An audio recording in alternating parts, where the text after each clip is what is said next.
Welcome back to my channel. ಇವತ್ತು ವಟಾಣಿ ಉಸ್ಲಿ ಹೇಗೆ ಮಾಡೋದಂತ ಹೇಳ್ತಾನೆ. ವಟಾಣಿನ 8 hours ನೆನೆ ಇಟ್ಬಿಟ್ಟು 3 ವಿಸಿಲ್ ಹೊಡಿಬೇಕು.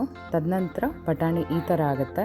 3 ವಿಸಿಲ್ಗಿಂತ ಜಾಸ್ತಿ ಹೊಡೆದ್ರೆ ವಟಾಣಿ ಮೆತ್ತಗಾಗುತ್ತೆ. ನಾನು ತೊಗೊಂಡಿರೋದು ಇಲ್ಲಿ ಒಣ ವಟಾಣೆ, ಹಾಗೆ 1 ಈರುಳ್ಳಿ, 4 ರಿಂದ 3 ಒಣ ಹಸಿಮೆಣಸಿನ್ಕಾಯಿ, ಸ್ವಲ್ಪ ಸಾಸಿವೆ, ಸ್ವಲ್ಪ ಜೀರಿಗೆ, ಸ್ವಲ್ಪ ಕರಿಬೇವು, ರುಚಿಗೆ ತಕ್ಕಷ್ಟು ಉಪ್ಪು ಮತ್ತು ಸ್ವಲ್ಪ ಸಕ್ಕರೆ.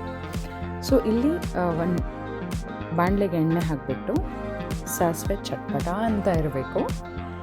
ಸೊ ತದನಂತರ ನಾನು ಸ್ವಲ್ಪ ಜೀರಿಗೆನ ಹಾಕ್ತೇನೆ.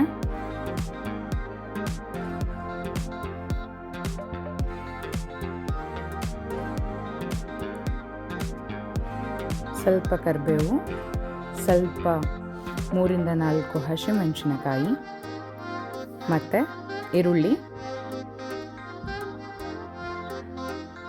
ಸ್ವಲ್ಪ ಅರಿಶಿಣದ ಪುಡಿ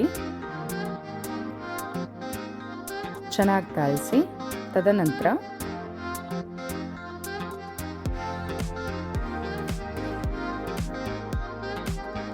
ಸ್ವಲ್ಪ ರುಚಿಗೆ ತಕ್ಕಷ್ಟು ಉಪ್ಪು, ಸಕ್ಕರೆ ಹಾಕಿ ಚೆನ್ನಾಗಿ ತಾಳಿಸಿ,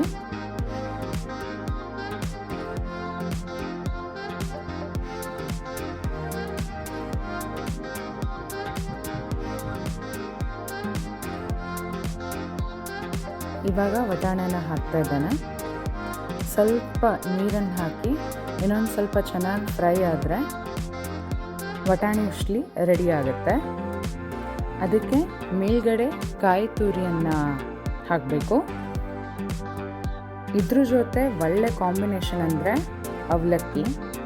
ಸೊ ಈ ಕಲಸಿದ ಅವಲಕ್ಕಿ ಅಂತ ಮಾಡ್ತೇವೆ ಇದ್ರ ಜೊತೆಗೆ. ಸೊ ಅದು ಹೇಗೆ ಮಾಡೋದಂತ ಹೇಳ್ತೇನೆ. ನಾನು ಒಗ್ಗರಣೆ ಕೊಟ್ಟಿದ್ದನ್ನು ಸ್ವಲ್ಪ ತೆಗೆದಿಟ್ಕೊಂಡಿದ್ದೇನೆ.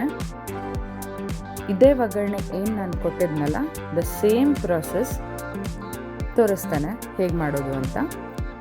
ಇದು ಬಾಯ್ಲ್ ಆಗ್ತಾ ಇದೆ.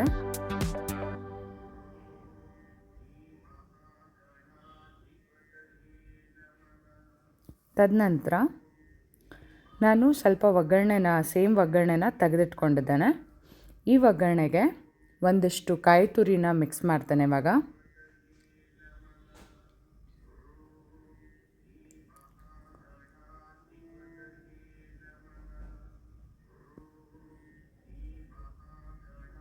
ಚೆನ್ನಾಗಿ ಮಿಕ್ಸ್ ಮಾಡ್ಕೋಬೇಕು. ತದನಂತರ ಇದನ್ನು ಟಿಫಿನಿಗೆ ಇನ್ನೇನು ಕೂಡ್ತಾರೆ ಅಂದಾಗ ಕಲಿಸ್ಬೇಕು, ಇಲ್ಲಾಂದರೆ ಅವಲಕ್ಕಿ ತುಂಬ ಗಟ್ಟಿ ಆಗುತ್ತೆ.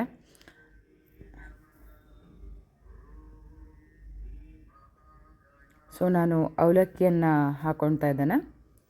ಸೊ ಇಟ್ ಡಿಪೆಂಡ್ಸ್, ಮನೇಲಿ ಎಷ್ಟು ಜನ ಇದ್ದಾರೆ.